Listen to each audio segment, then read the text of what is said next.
because they're so close to having this power. All right. They stuck in Biden and they've stuck in Camilla. She's just Biden again. She'll sign whatever's in front of her, read the notes. That's about it. They don't want any kind of a strong president whatsoever. You're listening to Kerry Lutz's Financial Survival Network, where you get valuable information you just can't find anywhere else.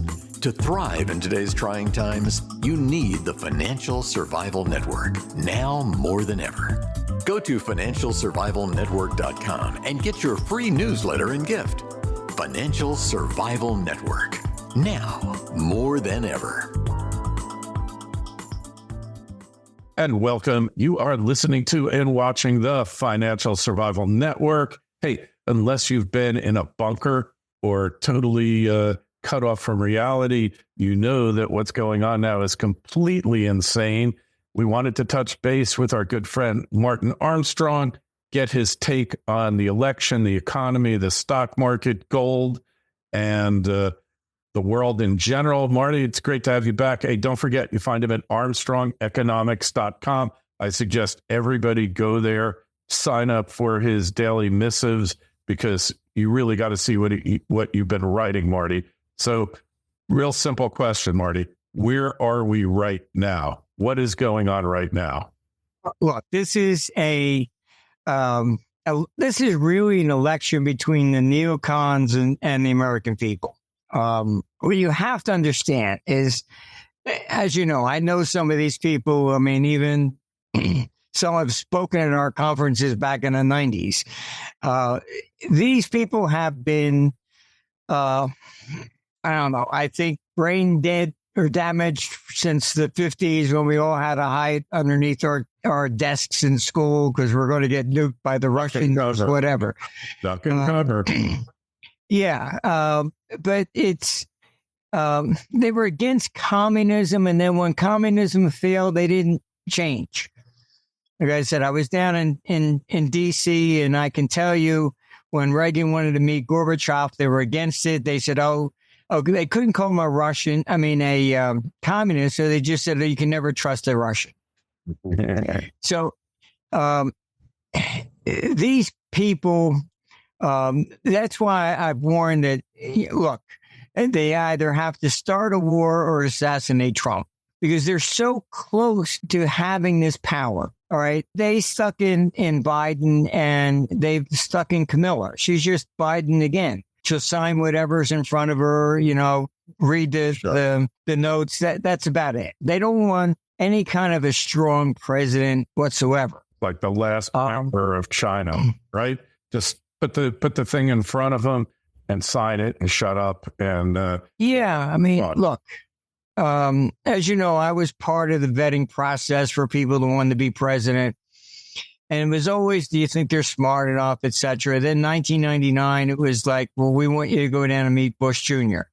I said, yeah, okay, fine. And they said, oh, but this one's different. I said, what's different?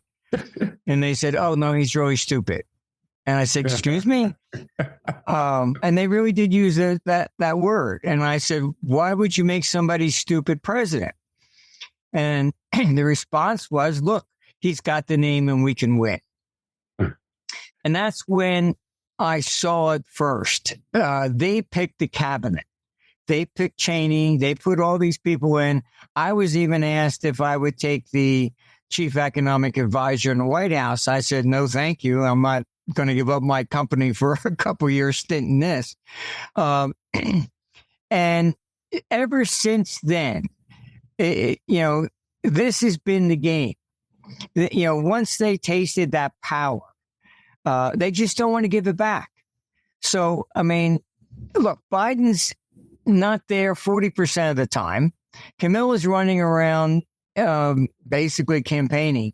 Just ask the question, who is running the government? Yeah, I'd like to know that answer. And it's a cabal. It's a junta, right? We have a junta in this country. You have to understand that there are what people call the deep state, or these bureaucrats that are non-elected, and they're always there. It doesn't matter what administration you're talking about, Republican, Democrat, that's all kind of nonsense. In fact, the guy that wrote the thing, Trump's is going to be a dictator, it was in the Washington Post. It was Kagan. Kagan is the husband of Victoria Nuland. Right. Why did he say that? Because Victoria Nuland is a neocon, and she has been in every administration but Trump threw her out. All right. Good reason, too. For good reason. Yes. I mean, same thing with John Bolton. I mean, Bolton would invade Canada to get 3 Russians. I mean, these people just, I don't know. They just hate them. I mean, I'm laughing, but it's sad, right? They are. It is. I mean, I don't understand this nonsense, but I think, honestly, when Khrushchev said, we will bury you, they all got their backs up and said, okay, fine. Well, we're going to spread democracy to the world. I mean, we don't even have democracy. How's that working out?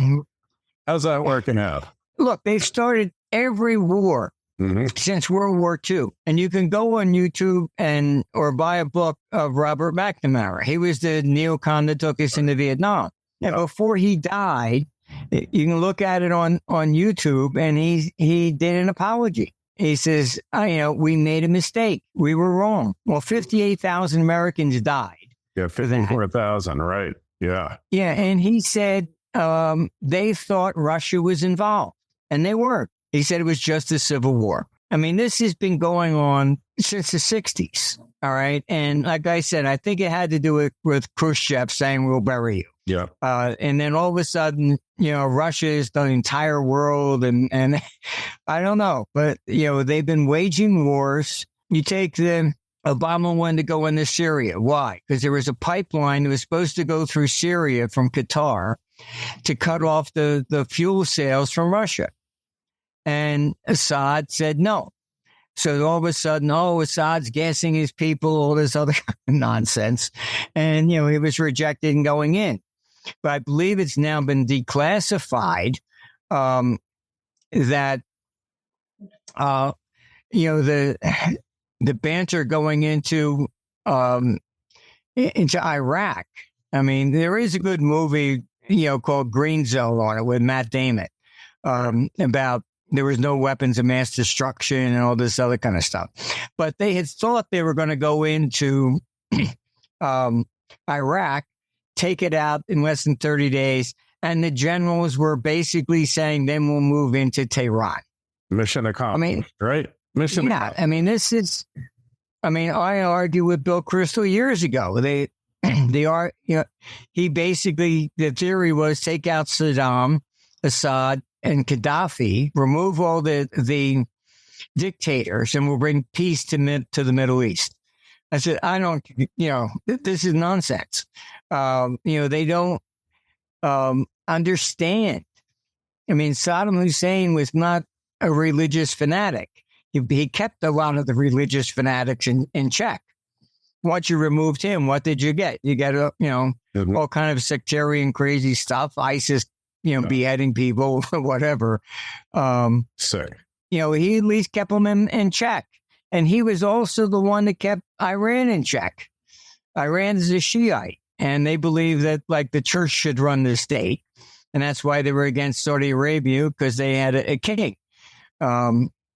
And so it's more of a, you're talking about religious things there in Islam. It's kind of like, the Catholics and the Protestants in England, I mean, these things are religiously deep, and you're not going to solve them by changing the leader. Right. That's just the way it is. Right. It's tribal. Yeah. It's what else you going to say? You can't change the culture of people. I mean, this has been the problem with allowing a lot of the Muslims into Europe. Yeah. On the first New Year's Eve, over 1,000 girls were raped. And Germany told the police, don't put the word rape in there, use something else. And that was Merkel. So, all these things are just, they cover up their mistakes back and forth. And unfortunately, these neocons have really seized control of foreign policy. and they're in control of the United States foreign policy. I mean, NATO is the same thing, and you just have these. Oh, well, and head of NATO came out and said, oh, well, if we give long range missiles to Ukraine to basically, attack even Moscow, it will not lead to an escalation of war. I mean, come on. Let's get real here. I mean, if China invaded California and they were in 500 miles into California, and then they started shooting missiles at Washington, would we do nothing? I mean, put the foot, the shoe on the other foot. Come on. They know what they're doing. They are poking, the bear. My concern is that Putin is not the warmonger. And we want her. He knows he's being baited. Yeah. All right. So the real problem here is Russia has their neocons the same as we do. Yep. They're the guys behind, Putin. I'm concerned that, you had Ukraine invade Russia. All right. So he's been sitting on his hands. If he doesn't do something, the neocons behind him, they're going to overthrow Putin. Mm-hmm. And then what do you got? You got their neocons against ours, and, you better duck and hide underneath your desk again, I thought he endorsed Kamala Harris. Do you think that was of course head fake? Yeah, I mean, he knows the only shot of stopping World War III is Trump, who would go in there and fire all the neocons. But and that's why I think they tried to assassinate him. I mean, even this last assassination, just pick up the rug a little bit and look. You have a guy who comes all the way down to Florida, magically gets a gun down here somehow, and knows where Trump's going to be playing golf. Yeah, how did that happen? What's interesting is DeSantis is not coming out saying it bluntly, other than he says we're going to conduct our own investigation alongside of the FBI. Why? Because you don't trust the FBI. That's really what he's saying. He doesn't trust the Justice Department. The rumors that are flying around is that, Trump's whereabouts have been leaked. Anything's on the table at this stage in the game. It's just completely nuts. All right. And that's what this is going on. These people, this is a power play. Yeah. So let's go to the economy. What is going to be with the economy, with what we're seeing now for 24 and 25? What's going to be with gold, with the stock market? Are we heading for a major depression? And perhaps most importantly, what is going to happen with the dollar? Well, you have to understand all this stuff about de-dollarization. This is also geopolitical. It's got nothing to do with gold or anything else. What this is about is that when they put sanctions on Russia, removing them from SWIFT, that sent a warning sign to everybody else. Then you had, Blinken threatening China, if you give Russia arms, we'll do that to you. So they set up their own chip system. That's what the BRICS is all about. All right. Why are they going to gold? Because gold is neutral. Don't look at this as they're investors. That's not the issue here. They don't care if gold's going to go down. The problem is you go into war. Mm-hmm. China has 10% of U.S. national debt. They dumped $53 billion in the first quarter. All right. They're not going to be buyers. They're trying to get rid of stuff. All right. Why? Because if you go into war, do you think the U.S. is going to honor that debt? They'll default on any enemy. Of course not. So this is why the BRICS are going to gold, because it's not just the dollar, it's also the euro. All right. They cannot really consciously own debt of the United States or Europe when you're facing war. Mhm. It's just not going to be paid. Yeah, everyone knows it. So it's not a question, oh, gee, gold's going to go to 5,000 or, that's not, they're not investors. Mhm. All right. They're just trying to basically de-invest from U.S. and European debt. Mhm. That's what the BRICS is all about. They set up their own clearing system, chips. I mean, this is what's going on. Right. All right. And then that is, again, is these neocons. They don't care about the economy. They don't care about the people. This is all just their agenda to conquer, Russia. And you can look, I mean, before, this was all about democracy or defending democracy in Ukraine. And then all of a sudden, Lindsey Graham actually said the truth on Face the Nation. He said, there is 10 to 12 trillion dollars of natural resources in Ukraine, basically under Crimea. It's a gas field. We can't allow Russia and China to have that. What happened to democracy? In democracy, you got Zelensky suspending all elections. That's not democracy, all right? So my concern here is that when we look at everything, the computer showed that from May, we were looking at, we're heading into a recession into 2028. Mhm. But this is going to be more like the 70s, and where we're looking at stagflation. All right. Meaning that the COVID had a very serious impact and that it created shortages. That's what set the inflation in motion. Right. All right. It's not the printing of the dollars or whatever. I mean, look, the national debt went up for 19 years and gold went down from 1980 into 1999 for 19 years. So obviously, gold's not tracking inflation or the debt or anything of that nature. Yeah. If you go back to 1980, you'll see gold went from 176 to 400 in 1979. It went from 400 to 875 in the last 6 weeks. Why? That's when Russia invaded Afghanistan. Mm-hmm. So it's geopolitical. It's confidence in the government that is the key. So as you see this drum beating of wars, this is what has really made gold go up. All right. The smart money knows what's happening here. And then you're threatening China and that, then they start dumping, European debt and American debt and swapping to gold because it's at least neutral. Yeah. All right. They can't get defaulted on it, and that's it.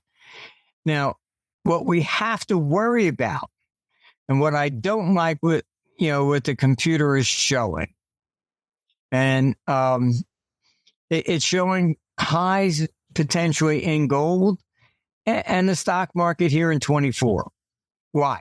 Typically, you go into war, and that's what my concern is. What do? They shut down all the stock markets in 1914. Even the U.S. did. They're worried about capital flight. Oh, gee, if there's war, then people are going to sell their stocks and take the money elsewhere. All right. So that's all Europe closed its stock exchanges, and then the U.S. followed suit.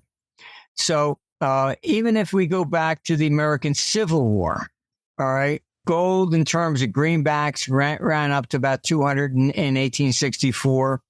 Mm-hmm. And what did Lincoln do? Lincoln shut down the gold exchange.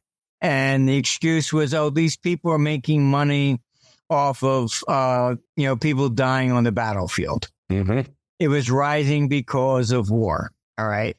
So my concern is that when it comes to precious metals, this is why I've been saying, I would use the coins rather than bullion and bars or whatever.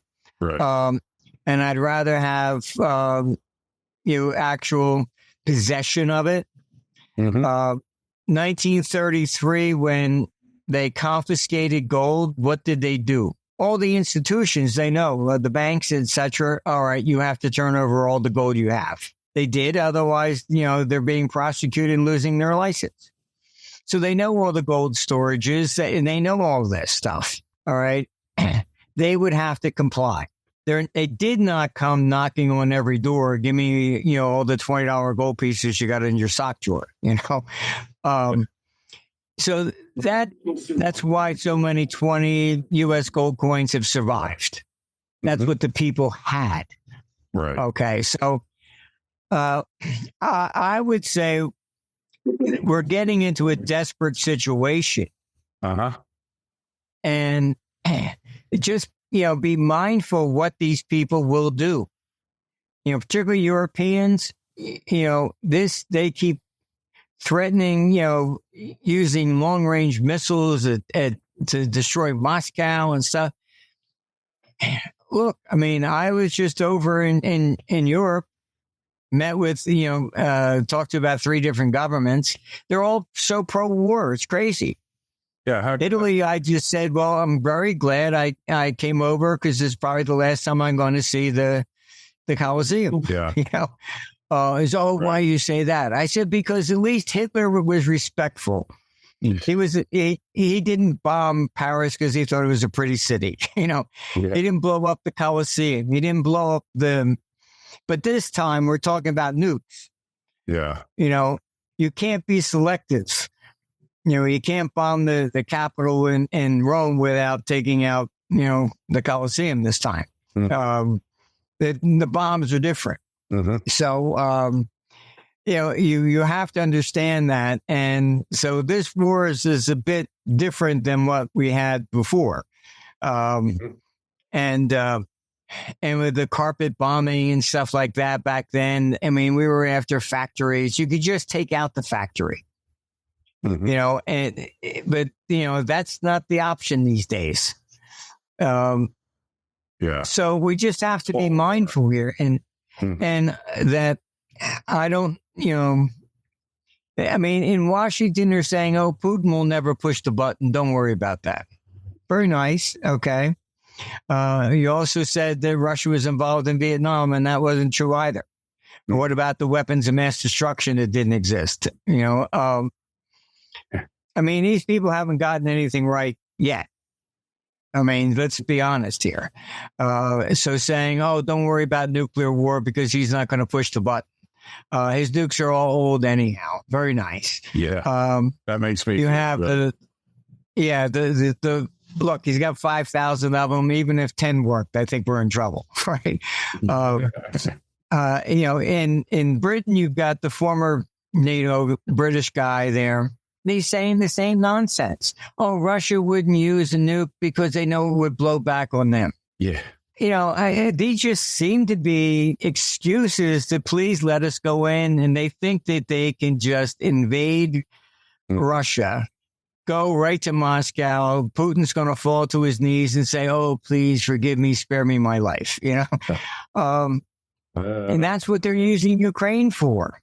They couldn't get Putin to respond. He knows that if he attacks, it's full on. He's not the warmonger. He's been even telling Iran to sit on its hands. Don't take the bait. But my concern is that they have their neocons like we do. Yeah, and this is true. They overthrow Putin, and we got trouble. So we got real trouble. So is gold, silver? What about silver? Silver has kind of been struggling at 30. Is that going to set a new high at some point here? Yeah. I would look at the silver coins, 1964 and older, bags of those. That's what I would look at. My concern is that you get into war, they will shut down the gold exchange. They will shut down the stock markets. We're looking at capital controls. What they'll be afraid of is like in World War I. Oh, if we let them sell, then they'll move their money someplace else. So and frustrating. Of course, you have A lot of Chinese are in the markets. So then the excuse is, we have to close it to prevent them from taking money back. Of course. Hey, so, this is the nonsense that you'll get. So that's my concern. That's why I say I think gold and silver coins will probably be the underground economy monetary system, so to speak. I wouldn't count on Bitcoin or anything like that either. They'll shut it down, huh? Well, all of that is traceable. That's the whole problem. Look, those of us that are in the computing world, we know that the code that is behind Bitcoin came from the CIA. Yeah. They even know the guy that even wrote it back there. That code's been around for quite some time.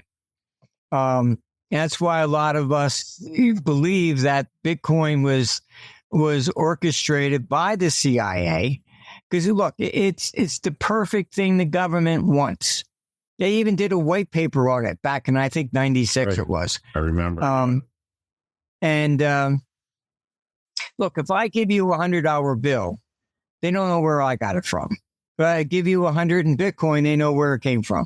And everybody that gave it down the line. Mhm. This is what, I've been dealing with governments for, as you know, almost 50 years. And there are no mirrors in government. We are the problem. They never look at themselves. So, all right. Well, we've been going at this. I think I'm going to break it into two parts. Make sure you go over to ArmstrongEconomics.com, sign up, get the daily missives from Martin, sign up at our site, financialsurvivalnetwork.com. If you've got a question for Martin, myself, leave it in the comments or send me an email, kl@kerrylutz.com. Martin, really appreciate you taking time out for your busy day and informing us about what the real deal is. Hopefully this video will be unfettered on our digital overlord site, if you know what I mean. The initials are YT. Anytime I cut something out of a video for you out there, it's because I know that they're going to set their sights. Would you believe, Martin, they just removed some commentary I did in 2018. They just discovered that it advocated, unspeakable acts that I don't even know what I advocated. So that's what we're up against. We didn't talk about the tech oligarchs and what they're about, but next time I want to spend some time with you on it, because I've had to preemptively self-censor, and that's because I don't want to lose my channel, No, I know. This is we're fighting for democracy, supposedly, the free speech. Yeah, right. It's really downright Orwellian. Yeah, no, it is. It's just gotten to be very, very bad. So we'll go for it. We'll see what happens. I wish there was a tool I could run the video through to figure out whether they would object to it up front and what they'd object to. But I'll look through it. I'll do as little editing as possible. That's what I always do, especially with your interviews. Appreciate you, Martin. Thanks so much for coming on. Thank you for inviting me, and take care over there. Thanks for listening to Kerry Lutz's Financial Survival Network, your solution to today's trying times. For the latest, go to financialsurvivalnetwork.com. Financial Survival Network, now more than ever.